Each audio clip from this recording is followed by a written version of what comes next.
কে চোর কে ডাকাত আর বলতে বাকি রেখেছে? জানতে বাকি আছে? একটা স্লোগান হচ্ছে এখন, ভোট চোর গদি চোর। তৃণমূলের কানে বললে খেপে যাবে, দেখবেন। তৃণমূলের কাছে গিয়ে এটা বলবেন ভোট চোর গদি চোর, বিজেপিও যেমন রেগে যাচ্ছে, তৃণমূল অতটাই রেগে যাচ্ছে। কারণ দুটোই তো ভোট চোর, দুটোকেই গদিটা ছাড়ার ব্যবস্থা আমাদেরকে করতে হবে। বিজেপিকে বাংলা তারা ছাড়া, দেশ ছাড়া করতে হবে, তৃণমূলকে কি হচ্ছে মাইক, আমি আপনাদের একটু ভয়টা কাটানোর জন্য বলছি। এটা একটা ফর্ম, এটা ব্ল্যাক অ্যান্ড হোয়াইটে আপনাদের কাছে আসবে। আমি বিভিন্ন কালার এই জন্যই করে দিয়েছি, এটা করে রেখেছি যাতে আপনারা কি হবে সহজে বুঝতে পারেন। ক্যামেরাটা দিকটা ফোকাসটা করেন, চলে আসেন। এই ফর্মটা এদিকে একবার দেখিয়ে দেন তো মায়েদেরকে। এই রকম ফর্ম আপনাদের বাড়িতে ছোট পৌঁছেছে তো নাকি? সবাই পেয়েছেন? আপনারা মায়েরা পেয়েছেন? ফর্ম পৌঁছেছে? এটা ফর্ম আপনাদের বাড়িতে, প্রত্যেকের বাড়িতে দুটো করে আসবে। তার আগে বলে দিই, যে অফিসার আপনাকে ফর্ম দেবে তার কাছে আপনি ফর্ম জমা করবেন। সেই অফিসারটা কে? যিনি ফর্ম দিতে আসবেন তাকে কি বলা হয়? Booth level officer. এখন খবর পাচ্ছি বেশ কয়েক জায়গা থেকে ফোন আসছে, বিএলও নাকি বাড়িতে এসে ফর্ম দিচ্ছে না। আমি আপনাদের বলছি বিএলওর কাছে আপনাদের যেতে লাগবে না, বিএলও আপনাকে খুঁজে বার করবে, নাহলে ওষুধটা আমরা দিয়ে দেবো বিএলওকে। কি বলছি মায়েরা? কারো কাছে গিয়ে ফর্ম আনবেন না, বিএলও আপনার বাড়িতে আসবে, আপনার বাড়িতে ফর্ম তুলে দেবে। ফর্মটা দেওয়ার পরে ও রেজিস্টার্ড খাতায় আপনাকে সই করাবে। আপনাকে আবার একবার নয়, দুবার নয়, একাধিকবার আপনার বাড়িতে বিএলও আসবে এই ফর্মটা কালেক্ট করার জন্য। ফর্মের কপি আছে আপনাদের কাছে? ফাইলটা দাও।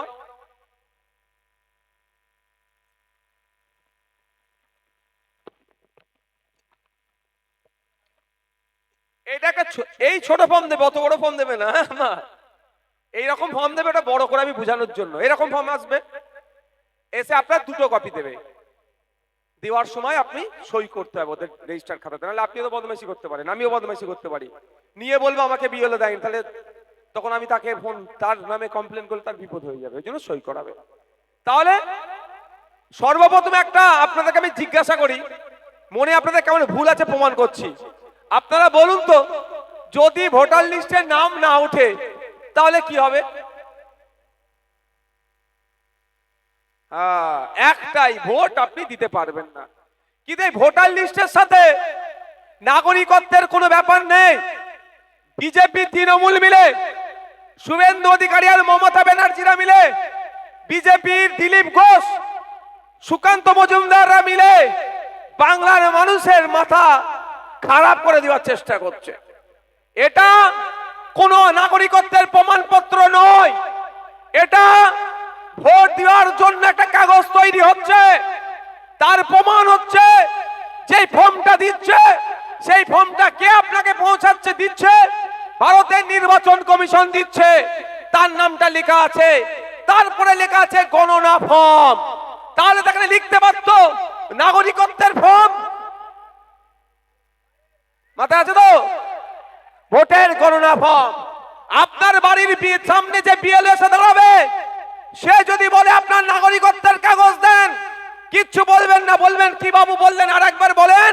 পকেট থেকে মোবাইলটা বার করবেন, বলুন আমি একটু রেকর্ড করছি। তাহলে ওই বিএলও কে কোন জায়গায় পৌঁছাতে হয় খাম চিহ্ন ভালো করে জানে, আইএসএফ ভালো করে জানে। শুধুও নয়, বিএলও নয়, ইলেকশন কমিশন অফ ইন্ডিয়ারও রাইট নাই কারণ নাগরিকত্ব যাচাই করার।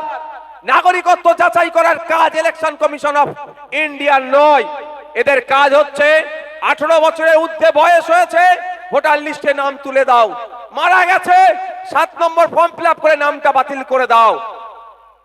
অ্যাড্রেস চেঞ্জ হয়েছে, নামের বানান ভুল হয়েছে, 8 নম্বর ফর্ম দিয়ে এটা কারেকশন করে দাও। ইলেকশন গুলোকে কন্ডাক্ট করো, এটা হচ্ছে ওদের কাজ। তাহলে প্রথম ভয় কাটলো তো, ভোটার লিস্টে বাই চান্স যদি নাম না ওঠে আমি ভোট দিতে পারবো না।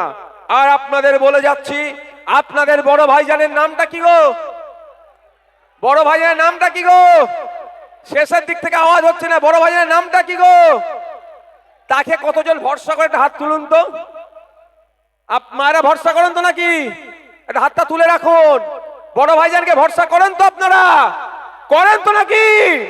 আমাকে বলে দিয়েছে নওশাদ, তুই যেভাবে গিয়ে 2019 সালে বিজেপির সিএ এর বিরুদ্ধে সুপ্রিম কোর্টে মামলা করেছিলিস, যেভাবে 2004 সালে হাইকোর্টে গিয়ে সুপ্রিম কোর্টে গিয়ে ওবিসি নিয়ে মামলা করেছিলিস, যেভাবে 2025 সালে ওয়াকফ সম্পত্তি বাঁচানোর জন্য মামলা করছিস, তুই রেডি হ।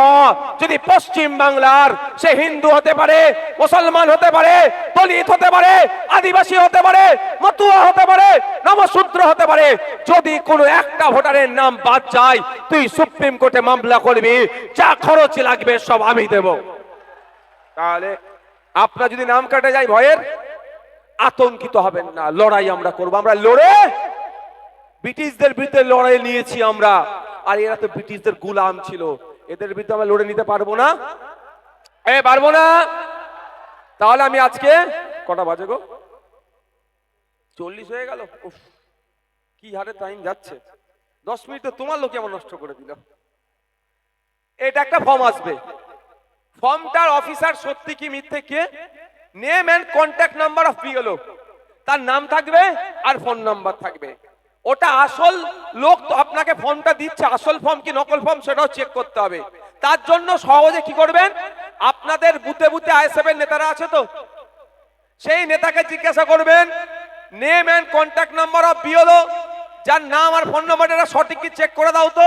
ওদের কাছে যেই দিন এই ফর্ম প্রিন্ট হয়নি, তার আগেই আমি মুসার ওখানে কবে এসেছিলাম,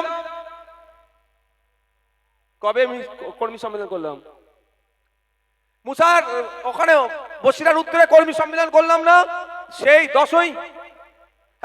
10ই কার্তিক, আজকে 21শে কার্তিক, 11 দিন আগে আমি মুসার কাছে বা প্রত্যেকটা নেতৃত্বের কাছে আপনার বুথের ইলেকশন কমিশন ঘোষিত বিএলআরও কে তার নাম্বার দিয়ে দেওয়া হয়েছে। তাহলে আপনারা কি করবেন, মিলিয়ে নেবেন। কারণ এটা ভাই পশ্চিম বাংলা, এখানে তৃণমূলের রাজত্বে আমরা আছি। ওরা রাজত্ব মনে করে, সাম্রাজ্যে আমরা আছি। কারণ ইলেকশন কমিশনের কাছে আলাদা অফিসারের নাম থাকবে, আর এখানে আলাদা অফিসার আর ফোন নাম্বার হয়ে যেতে পারে। তাহলে মিলিয়ে নেবেন ওই লোকটা সঠিক কি, তার আইডি কার্ড আছে, মিলিয়ে নেবেন। এবার আসলে কিভাবে ফর্ম ফিল আপ করবেন। আমি এটাকে 4টে পার্ট করেছি। ফার্স্ট পার্ট এটা করেছি, সেকেন্ড পার্ট পুরো লালটাকে করেছি সুবিধার্থে, থার্ড পার্ট এই হালকা আছে লাইট কালার এটা করেছি, আর ফোর্থ পার্ট এই হলুদ টাইপেরটাকে করেছি। এটা আমরা 4টে পার্ট করেছি। বুঝতে পারছেন, দেখতে পাচ্ছেন তো? কারো অসুবিধা হচ্ছে না তো? ফার্স্ট পার্টে আপনাদের কাজ কি আছে? মাত্র একটা কাজ আছে। যার বাড়ি ফর্ম পৌঁছে গেছে একটু দেখুন, এই জায়গায় আপনার নাম, আপনার এপিক নাম্বার, আপনার ঠিকানা টোটাল প্রিন্ট হয়ে আসবে। তারপরের পরটাতে ক্রমিক সংখ্যা, অংশ, নাম, বিধানসভার নাম পুরো প্রিন্ট হয়ে আসবে। তারপরে এটা কিউআর কোড আছে, এইটা স্ক্যানার করলে এটা বেরোবে, আপনারা এখানে ঘাঁচাঘাঁচি করবেন না পেনটা দিয়ে। তারপরে আপনার এখন ভোটার লিস্টে যে ভোটার কার্ডে যে ছবিটা আছে সেটা প্রিন্ট হয়ে এখানে আসবে। এই পার্টে মাত্র একটা কাজ আছে, সেটা কি, একটা রিসেন্ট ফটো আপনাকে অ্যাটাচ করতে হবে, যার ব্যাকগ্রাউন্ডটা সাদা হবে। তবে আপনাদের বলে রাখি, কেউ যদি মাথায় শিখ ভাই, পাঞ্জাবি ভাই মাথায় পাগড়ি বাঁধে কোনো অসুবিধা নেই, টুপি থাকবে, টুপি থেকে ফটো হলে কোনো অসুবিধা নেই, হেজাব নিয়ে ফটো থাকলে কোনো অসুবিধা নাই। মাথায় রাখতে হবে মুখের 75% যেন দাগ ক্লিয়ার থাকে, এর গাইডলাইন। তাহলে প্রথম পার্টটা ফিল আপ করতে গেলে আপনাদের কি করতে হবে, মায়েরা, মায়েদের কাছে যাচ্ছি, তুমি মায়েরা প্রথম পার্টটা ফিল আপ করবেন। শুধুমাত্র এই কোণটাতে একটা ছবি দেবেন। আপনাদের জানিয়ে রাখি, আপনাদের জ্ঞাতার্থে বলে রাখি, এখন তো জেরক্সের দোকানে হুটোফাটা লেগে দিয়েছে। এইটা ফিল আপ করতে গেলে দুটো জিনিস লাগবে, একটা হচ্ছে 2 কপি পাসপোর্ট সাইজ ছবি, আর পেনের কিছু কালি লাগবে। কি কি লাগবে? 2 কপি পাসপোর্ট সাইজ ছবি আর পেনের কিছু কালি, আর কিচ্ছু লাগবে না। কিন্তু আপনারা জেরক্সের দোকানে লাফালাফি করছেন। যাক, তাহলে প্রথম পার্টটা আমরা কি করলাম, শুধুমাত্র কি একটা ছবি লাগালাম, দুটো ফর্ম দেবে, দুটো ফর্মে দুটো ছবি। আর যারা কারো বুঝতে অসুবিধা হচ্ছে নাকি? এবার লালটাকে আমি সেকেন্ড পার্ট করেছি। পুরো লালটা দেখুন কি লেখা আছে, জন্মের তারিখ। আপনার এই লাল পোর্শন যেটা দেখছেন, লেটেস্ট আপডেট যা আছে আপনার কাগজ সেটা দেবেন। লেটেস্ট আপডেট 2025 সালে ভোটার লিস্ট আছে বা আইডি কার্ড আছে, তার অনুযায়ী দেবেন। জন্ম তারিখ, ভোটার কার্ডে যদি বাই চান্স জন্ম তারিখ না থাকে তাহলে কি করবেন? আধার কার্ডে আপনার জন্ম তারিখ দেওয়া আছে সেটা এইখানে। এটা কোশ্চেন ধরলো, এটা উত্তর হবে। এটা কোশ্চেন আছে ধরে নিন, এটা উত্তর। এখানে আপনি কি করবেন? কি করবেন?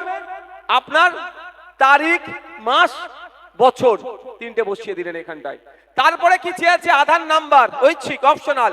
ইচ্ছে হলে দেবেন, না হলে দেবেন না। এবার আসা যাক মোবাইল নাম্বার। এখানে বসাবেন, গুরুত্বপূর্ণ বিষয় এটা। ভুল মোবাইল নাম্বার দিয়ে ফেলবেন না। হয়তো আপনার বাড়িতে 4 জন ভোটার, একটা মোবাইল চলে, কোনো সমস্যা নাই। একটা নাম্বার 4 জনকে দিতে পারেন, কোনো এত অসুবিধা নাই। কিন্তু ভুল নাম্বার দেবেন না, ওই ফোনটা যেন সবসময় চালু থাকে। এবার আসা যাক পিতা বা অভিভাবকের নাম। এখানে একটু গুলিয়ে ফেলছে। মহিলা হলে অবশ্যই আমি বলবো তার পিতার নামটা দেবেন, কারণ মহিলা হলে, বিবাহিত মহিলা হলে স্বামীর নামের অপশন আছে এখানে, পরে দেখাচ্ছি। আর পুরুষ হলে তো পিতার নাম হচ্ছেই হচ্ছে অভিভাবক হিসাবে। তাহলে এখানে মাথায় থাকবে যে পিতা বা অভিভাবকের নাম এখানে আপনি বসিয়ে দিলেন। এরপরে কি আসছে? পিতা বা অভিভাবকের এপিক নাম্বার যদি থাকে, আপনার পিতা বা অভিভাবকের যদি এপিক নাম্বার থাকে তাহলে দেবেন, না থাকলে দেবেন না। আর একটা কথা বলছি, হয়তো পিতা বা অভিভাবক মারা গিয়েছে, তাহলে নাম লিখবেন, এপিক নাম্বার লেখার মানে লিখলেও বা না লিখলেও কোনো, আমি তো আর লিখছি না, কারণ ওই ওটা তো ইনভ্যালিড হয়ে যাচ্ছে, ওই এপিক নাম্বারটা আর ভ্যালিড থাকছে না। এবার আসা যাক কি বলছে, মায়ের নাম। প্রত্যেকের মায়ের নাম আমরা লিখবো, এখানে লিখবো। তারপরে দিচ্ছে মায়ের এপিক নাম্বার যদি থাকে। আমি ধরছি মা মারা গেছে বা মায়ের এপিক নাম্বার নাই, তাহলে লিখার দরকার নাই। এরপরে কি বলছে? স্বামী অবলিক স্ত্রীর নাম। যারা আমাদের মধ্যে বিবাহিত, পুরুষ কি করবে? তার স্ত্রীর নামটা এখানে লিখবে। মহিলা কি করবে? তার স্বামীর নামটা এখানে লিখবে। ঠিক তারপরে কি পরের লাইনে? স্বামী বা স্ত্রীর এপিক নাম্বার যদি থাকে। আপনি পুরুষ, আপনি আপনার স্ত্রীর নাম লিখেছেন, এপিক নাম্বার থাকলে লিখবেন, না থাকলে লিখবেন না। আপনি মহিলা, আপনি আপনার স্বামীর নাম লিখেছেন, আপনার স্বামীর এপিক নাম্বার যদি থাকে লিখবেন, না হলে লেখার প্রয়োজন নাই। তাহলে এটা সেকেন্ড পার্ট, ঠিক আছে, সেকেন্ড পার্ট কমপ্লিট হয়ে গেল। সেকেন্ড পার্টটা কিন্তু খুব গুরুত্বপূর্ণ বিষয়, এটা ভুল আপনারা করবেন না। এই সেকেন্ড পার্টে কি কারো কোনো প্রশ্ন আছে, জিজ্ঞাসা আছে? থাকলে তাড়াতাড়ি বলবেন, সময় স্বল্প ভাই। আপনারা বুঝতে পেরেছেন? সেকেন্ড পার্টটা 2025 সালের লেটেস্ট আপডেট যেটা আছে সেটা আমরা বসিয়ে দেবো, হয়ে গেল। এবার থার্ড আর ফোর্থ। থার্ড আর ফোর্থের মধ্যে দুটো এক ধরনের ঘর, শুধু এখানে একটু ডিফারেন্স আছে, এই জায়গাটাতে লেখা একটু ডিফারেন্স, বাকি সব এক। থার্ড যে ফিল করবে সে ফোর্থ করবে না, ফোর্থ যে ফিল করবে সে থার্ড করবে না।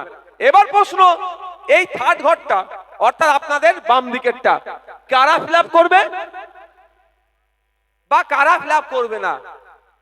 2002 সালের ভোটার লিস্ট আছে, যদি না আপনারা পান, আপনাদের বলে রাখছি, আপনারা আপনাদের বুথের আইএসএফ নেতাদের ধরবেন। আমি এটা বলে যাচ্ছি, এই লিস্ট দেখাও আমাকে। কারণ শুধু ভোটের সময় গিয়ে ভোট দাও করবে কি গো? আমরা সমাজ ব্যবস্থা বদলাতে নেমেছি, এদের কাজ আপনাদেরকে পৌঁছে দেওয়া। যদিও না পৌঁছে, আপনারা বলবেন 2002 এর ভোটার লিস্ট দেখাও। 2002 এর ভোটার লিস্টে যার নাম আছে সে ছবি দিল, এই পার্টটা পূরণ করলো, এই জায়গাটা পূরণ করবে। এখানে কি কি আছে? নির্বাচকের নাম অর্থাৎ ভোটারের নাম। তবে মাথায় রাখবেন, এই জায়গা আর এই জায়গাতে 2002 এর যা আছে তাই ধরে বসাবেন। বানান ভুল, তাই এখানে বানান ভুল লিখবেন। টাইটেল ভুল, তাও লিখবেন। একটুও চেঞ্জ করবেন না, মাথায় রাখেন, কারণ এটাই ভেরিফাই হবে, এটাই আপনার সূত্র, এটাই ধরে এখান থেকে এখানে যাবে। এখান থেকে উঠবে বা এখান থেকে উঠবে। ভুল, আপনি এখানে যদি ভুল থাকে আপনি এখানে, ও খাতায় যদি ভুল লেখে এখানেই ভুল হবে, কারণ ভুলটা আমি করেছি, আপনি করেছেন না সরকার করেছে। এর জোরে বলেন, জবাবটা কে দেবে? ঠিকটা করবে কে? ওই জন্য ঠিকটা আমরা এখানে করে দিচ্ছি, লেটেস্ট যেটা আছে করে দিচ্ছি, ঠিক আছে? নির্বাচকের নাম অর্থাৎ ভোটারের নাম, তারপরে এপিক নাম্বার। 2002 এর ভোটার লিস্টে এপিক নাম্বার আছে, এপিক নাম্বার বসাবেন। যার এপিক নাম্বার নেই সে কি করবে? যার এপিক নাম্বার নেই সে কি করবে? সে যার এপিক নাম্বার নেই সে কি করবে? ভয় নেই, এপিক নাম্বার আমার আম্মার নাই। আরে ভয় খাবে মা? তোমাদের ছোট ভাইজানের আম্মার এপিক নাম্বার নেই, তোমাদের না থাকলে অসুবিধা আছে? তা আমার আম্মারটা যদি আমি বুঝে নিতে পারি, এত মায়ের গুলো আমি বুঝবো না? চিন্তা করতে হবে না, এপিক আমার আব্বার জির আছে, আম্মাজির নাই, কোনো চাপের ব্যাপার নেই। 2002 এর ভোটার লিস্ট একটা তো এরকমই তো নাকি? সব এদের কাছ থেকে আপনারা কালেক্ট করবেন, সব এদেরকে জিজ্ঞাসা করবেন, যে কটা নেতা হয়ে ঘুরছে না, স্টেজে উঠছে, করছে, আন করছে, তান করছে, আইএসএফের সব তাদের কাছ থেকে করবেন, নেবো। এপিক নাম্বার যদি থাকে দেবেন, এটা রাখো রাখো। তারপরে কি আছে? আত্মীয় নাম্বার। 2002 এর ভোটার লিস্টে তুমি কাছে আসো, তোমার তো থাকেনি, 2002 নেই, তোমার আব্বার আছে, তাহলে এর তোমার আব্বার নাম কি? রবিউল ইসলাম এখানে লিখবে। ওখানে যদি র বয়সী ওলা লেখা থাকে, এখানেও র বয়সী ওলা হবে, মানে হসলা দেওয়ার দরকার নেই। তারপরে এপিক নাম্বার যদি এনার আব্বার থাকে হবে। এরপরে আত্মীয়র নাম। 2002 এ ভোটার লিস্টে এনার আত্মীয় হিসাবে এনার দাদুর নাম লেখা আছে, ওখানে দাদুর নাম লেখা আছে, এখানে আত্মীয়র নাম লিখবেন। এখানে সম্পর্ক বলে লেখা আছে, তারপরে লাইনটা সম্পর্ক। সম্পর্কটা কি? কার সাথে কার সম্পর্ক? এই লোকের সাথে এই লোকের, এই লোকের সাথে এই লোকের নয়, অর্থাৎ যার গণনা ফর্ম তার সাথে সম্পর্ক নয়, যাকে ধরে ইনি বাঁচবে, বাঁচবে মানে ভোটার লিস্টে উঠবে না, নতুন করে থেকে যাবে।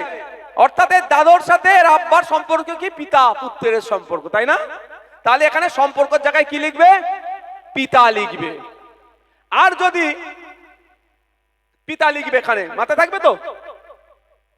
এবার আছে জেলার নাম, বলতে লাগবে নাকি আপনার জেলার নাম কি দিলেন, তারপরে আপনার রাজ্যের নাম দিলেন, আপনার বিধানসভার নাম। এটা গুনিয়ে ফেলবেন না। 2002 সালে হয়তো এই বিধানসভাটা, এখন কোন বিধানসভা হাড়োয়া, এটা হয়তো নাও ছিল। যেমন 2002 সালে মধ্যমগ্রাম বিধানসভা বলে সার্চ করলে মধ্যমগ্রামের মানুষরা পাবে না, ওদের সার্চ করতে হবে কি বিধানসভা? বারাসাত বিধানসভা। এটা মনে হয় 2002 সালে হয়তো দেগঙ্গা বিধানসভা ছিল। তাহলে আপনি কি লিখবেন এখানে? বিধানসভার নামটা দেগঙ্গা লিখবেন। তারপরে বিধানসভার নম্বর, আজকের ডেটের নাম্বার দেবেন না। 2002 সালে দেগঙ্গা বিধানসভার সংখ্যা ছিল, কত সংখ্যা ছিল? হ্যাঁ, 92। তারপরে অংশ নম্বর, অংশ নম্বরটা 2192। না না ওটা না না, এখন কথা বল, তোমার কেন বলবো ওটা? অংশ নম্বর 2002 সালে আছে। 2002 সালে অংশ নম্বর যেটা আছে খাতা ওই লিস্টে সেটা দিবেন। তারপরে ক্রমিক সংখ্যা 2002 সালে আছে সেটা দিবেন। এটা হয়ে গেল first part, second part, third part. এখানে একদম চলে আসলেন, তোলো একটু, এখানে চলে আসলেন, সই করলেন, করে দুটো কপি রেডি করে রেখে দিলেন। আপনার বাড়িতে বিএলও আসবে, কোথায় আজ যাওয়ার দরকার নেই। যাদেরকে ডেকে নিয়ে গিয়ে ফর্ম দিয়েছেন এবারে তাদেরকে জব্দ করতে হবে, তাই না? আইনের বাইরে গিয়ে তুমি আমাকে ডেকে ফর্ম দিয়েছো, আমি আর ঘর থেকে বেরোবো না, তোমাকে ঘরেই আসতে হবে। কেউ ঘরের বাইরে বেরোবেন না। ঘরের বাইরে মিন্স দূরে গিয়ে জমা দেবেন না, আসবে এসে এইরকম দুটো, এইরকম কাগজটা কোথায়, এইরকম দুটো ফর্ম ফিল আপ হলো, দিয়েছে। ফিল আপ করার পরে শেষ জায়গায় দেখুন বিএলও এর স্বাক্ষর লেখা আছে। আপনি দুটো ফর্ম দেবেন, দুটো ফর্মে উনি সই করে স্টাম্প মারবে, একটা আপনার কাছে রেখে দেবেন, আর একটি উনি নিয়ে চলে যাবে। যেটা আপনি পাবেন সেটাকে একটু যত্ন করে রাখবেন, এর দুটো একটা ছবি তুলে রেখে দেবেন, এটাই আপনার প্রমাণপত্র। এরপরে যদি আপনাকে অবৈধ ঘোষণা, হ্যান ত্যান, ভোটার অবৈধ ভোটার করে, তাহলে এইটাকে নিয়ে আমি কি করব? আইনি লড়াই, মাঠে ময়দানে লড়াইয়ের হাতিয়ার আমার এইটা থাকবে। যত্ন করে রাখবেন। বাচ্চা ছেলে চিবিয়ে ফেলেছে, পিচ্ছাপ করে দিয়েছে, ভাত তরকারি পড়ে গিয়েছে, ইঁদুরে কেটে নিয়েছে, ওই গল্প না কেউ কিন্তু কোর্ট শুনবে না, বিপদ হয়ে যেতে পারে তখন। মাথায় থাকবে তো ভাই? এটা গেল। এটা তো এবার এই পার্টটা চলে গেল। যাদের 2002 এর ভোটার লিস্টে নাম নাই তারা কি করবে? তার আব্বা, তার আম্মা, তার দাদু, তার দাদি, এই চারজনকে খুঁজবে 2002 এর ভোটার লিস্টে আছে কি। কি বলছি বুঝতে পারছেন?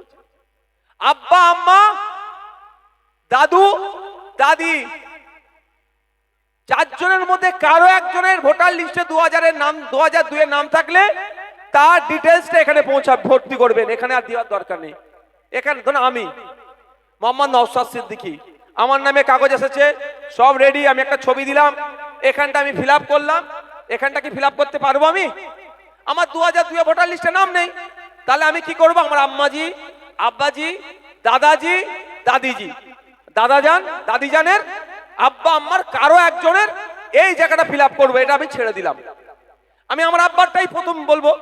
তাহলে এখানে নাম, আমার আব্বার নাম লিখলাম, যার 2002 ভোটার লিস্টে নাম আছে তার নামটা লিখলাম।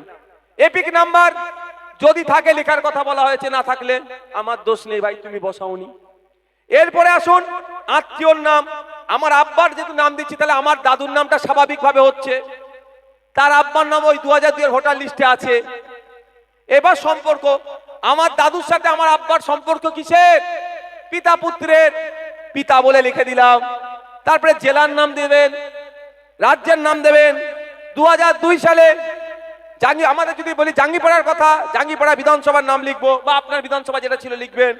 তারপরে বিধানসভা কেন্দ্র নম্বর 2002 সালে আছে, সেটা দিলেন। তারপরে অংশ নম্বর, ক্রমিক সংখ্যা, সই করলেন, বিএলআরওর কে স্ট্যাম্প দিয়ে ঘরে কাগজ রেখে দিলেন, ফর্ম ফিল আপ হয়ে গেল। এবার হচ্ছে বলুন, এটার পর আমি বলবো, এটার এতে বুঝতে কারো অসুবিধা হয়েছে? কারো বুঝতে অসুবিধা হলে বলুন, আমি বুঝিয়ে বলবো। কারো বুঝতে অসুবিধা হয়েছে কি? জিজ্ঞাসা করলে আমি বুঝিয়ে আবার বলবো। গেল তো এটা। এবার আসা যাক, ধরে রাখো 2002 আমার নাম নেই, আমার আব্বার নেই, আমার আম্মার নেই, আমার দাদুর নেই, আমার দাদির নেই। কি হবে? অপশন আছে কি? কি হবে তাহলে? ভয় পাবেন না। তাহলে আপনাকে কি করতে হবে? ফটো দিলেন, এটা সুন্দর করে ফিল আপ করলেন। এই দুটোকে ভালো করে ধরো, নিচেটা, নিচেটা দুজনই ধরো। এই দুটো কি করলেন? ফিল আপ করার কাগজ নাই তো আমার কাছে, এই ফিল আপ করার দরকার নাই। সই করলেন, বিএলআরও কে যখন জমা দেবেন স্ট্যাম্প মেরে কাগজ নিয়ে নিলেন। এবার আপনাদের বলি, ইলেকশন কমিশন, নির্বাচন কমিশন 1987 সালের আগে যাদের জন্ম 11টা কাগজের লিস্ট দিয়েছে। যে কোনো একটা লিস্ট হলে আপনাকে এটা জমা দিয়ে দিলেন, তো আপনাকে হিয়ারিং এ ডাকবে। ভয় নেই, দেখেছে মনে ভয় পেয়ে যাবেন না। যখন যদি আপনাদের মধ্যে কাউকে হিয়ারিং এ ডাকে, নোটিশ আসবে, নোটিশ আসলেও ভয় পাবেন না। আপনাদের তখন কি কি করতে হবে? আমরা আছি, আমাদের অ্যাডভোকেট আছে, আমাদের নেতৃত্বরা আছে, আমাদের বিশ্বজিৎ দা আছে, তাপস দ্বারা আছে, শামসুর স্যারেরা আছে। আপনাদেরকে এখন যেমন খাতায় কলমে বুঝাচ্ছি, তখন এরকম ভাবে বুঝাবো। তারপরেও কি বলছি, ডাকবে তখন ওই 11টা ডকুমেন্টসের মধ্যে কোনো একটি ডকুমেন্টস আপনাকে পৌঁছাতে হবে। 11টির মধ্যে অনেক কিছু আছে। আপনাকে যদি 1987 সালের আগে জন্ম, আপনি হয়তো সরকারের জায়গাতে পাট্টা পেয়েছেন, তার দলিল পর্চা হলেই পাস হয়ে যাবেন, নামটা উঠে গেল। বা আপনি কি পেনশন ভুগি, আপনি পেনশন পাচ্ছেন, আপনার জন্ম সার্টিফিকেট আছে, আপনার স্কুল সার্টিফিকেট আছে, আপনার রেসিডেন্সিয়াল সার্টিফিকেট আছে, ভিডিও থেকে তুলেছেন বা তুলবেন, তখন কোনো সমস্যা নেই, একটাতে হয়ে যাবে। যেটা গাইডলাইন দিয়েছে ভাই, যা গাইডলাইন দিয়েছে আমি সেই অনুযায়ী বলছি, আমি আমার গল্প শোনাচ্ছি না। এবার আসা যাক 1987 সালের পরে জন্ম, তাহলে কি হবে? 1987 থেকে 2004 এর মধ্যে যাদের জন্ম, ওই 11টা কাগজের মধ্যে তার একটা কাগজ লাগবে, পিতা মাতার মধ্যে 11টা কাগজের মধ্যে কারো একজনের কাগজ লাগবে, নিয়ে ওখানে জমা করতে হবে, ডাকবে, তখন আমার নাম থেকে গেল। এবার আসা যাক 2004 সালের পরে যাদের জন্ম, তারা কি করবে?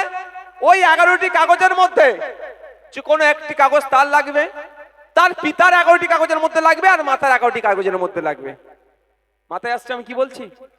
তাহলে 2004 এর পরে যার জন্ম, 3টে কাগজ, তার একটা, তার আব্বার একটা, তার মায়ের একটা। 2004 থেকে 1987 এর মধ্যে যাদের জন্ম, তার 2টো কাগজ, তার একটা, তার বাবার একটা। আর 1987 সালের আগে যাদের জন্ম, তার একটাই লাগবে। এই হচ্ছে ফর্ম ফিল আপ। এটা কি বাঘ ভাল্লুক নাকি? যতটুকু আমাদেরকে দাঁত দেখিয়েছে, সেই দাঁতের আমরা সাইজ বলে দিচ্ছি। কারো অসুবিধা হচ্ছে? শেষ করে দেবো বক্তব্য, না 5 মিনিট বলবো? হ্যাঁ, তাহলে ভাই যাদের একটু অসুবিধা হচ্ছে 5 মিনিট দাঁড়িয়ে যান ভাই, যাদের অসুবিধা হচ্ছে 5 মিনিট দাঁড়ান, নাহলে আমি বক্তব্য শেষ করে দিচ্ছি। হ্যাঁ বলছি, এবার আপনারা কোশ্চেন করবেন, আমি তো হয়ে গেল।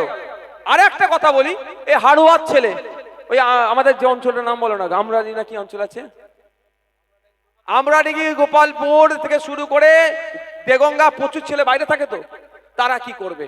অলরেডি আমি ভিডিও ছেড়ে দিয়েছি, কাউকে বাড়িতে আসতে হবে না, পুরো ফিল আপটা আপনার স্বামী বাইরে থাকে, আপনি পুরো ফিল আপ করুন, সই করার জায়গাতে আপনার নামটা লিখুন, আর আপনার স্বামী বলে এখানে ব্র্যাকেটে উল্লেখ করে দিন। তার প্রমাণ আমি দিয়ে দিচ্ছি। দেখুন, নির্বাচক বা পরিবারের যে কোনো সাবালক সদস্যের স্বাক্ষর, বাম হাতের বৃদ্ধাঙ্গুলের ছাপ, আত্মীয়তার ধরন উল্লেখ করুন তারিখ সহ। অর্থাৎ আপনার কেউ ছেলে ব্যাঙ্গালোরে কাজ করে, আপনার পিতা ব্যাঙ্গালোরে কাজ করে, আপনি সাবালক হলেই আপনি সই করতে পারবেন, করে জমা রাখতে পারবেন, কাউকে আসার দরকার লাগবে না। আর একটা অপশন আছে, অনলাইনে আপনি ফর্ম ফিল আপ করতে পারেন। আমি ভাই অনলাইনে অত পারদর্শী নয়, ওই জন্য ওখানে ব্যাখ্যাতে যাচ্ছি না। এটা হচ্ছে আপনার টোটাল। এবার প্রশ্ন করুন কার কি আছে। আচ্ছা, মহিলাদের বলবো, সবার জন্য বলবো আমি এটা, মাথায় টুপি দিয়ে কেউ ছবি তুললে কোনো অসুবিধা নাই। মাথায় শিখ ভাই, পাঞ্জাবি ভাই যে পাগড়ি পরেন, সেক্ষেত্রে কোনো অসুবিধা নাই। মাথায় হেজাব দিয়ে কেউ ছবি তুললে কোনো অসুবিধা নাই। শুধু দেখতে হবে এই যে মুখটা আছে, মুখের 75% যেন খোলা থাকে, দেখা যায়। ক্লিয়ার মায়েরা? ক্লিয়ার তো? ক্লিয়ার তো মায়েরা? কোনো ভয়ের কারণ নেই। এটা হচ্ছে, আমি কি বললাম 75%, আমি কি বললাম 75% দেখ, মুখ যেন দেখা যায়। কে মাথায় কাপড় সরিয়ে দিয়ে মুখ দেখাবে, না মাথায় কাপড় রেখে মুখ দেখাবে, ইলেকশন কমিশনের কথা বলেনি, তাহলে আমি ওটা বলতেও পারবো না। আমি কেন এক কদম বেরিয়ে বলবো ভাই? এবার আপনাদের এই বিষয়ে কারো কোনো জানকারি আছে? আমি অন্য বক্তব্য আজকে দিলাম না কিন্তু। এবার প্রশ্ন হচ্ছে, বাংলায় লিখবেন কি ইংলিশে লিখবেন? আমি আমার ওপিনিয়ন দিচ্ছি এখানে, যেই ভাষাতেই আপনি লিখেন না কেন, বাংলা আর ইংলিশ, পরিষ্কার যেন হাতের লেখাটা হয়, পরিষ্কার যেন বোঝা যায়। তবে আমি এখন যে কটা ফর্ম ফিল আপ করেছি, আমি ইংলিশে করেছি, আবার আমার পাশের টেবিলে অনেকে ফর্ম ফিল আপ করছিল, তার সুন্দর বাংলা হাতের লেখা, সে বাংলায় ফিল আপ করেছে, ওতে কোনো সমস্যা নাই। তবে এটা মাথায় রাখতে হবে যেন পরিষ্কার লেখাটা হয়, বুঝতে যাতে অসুবিধা না হয়।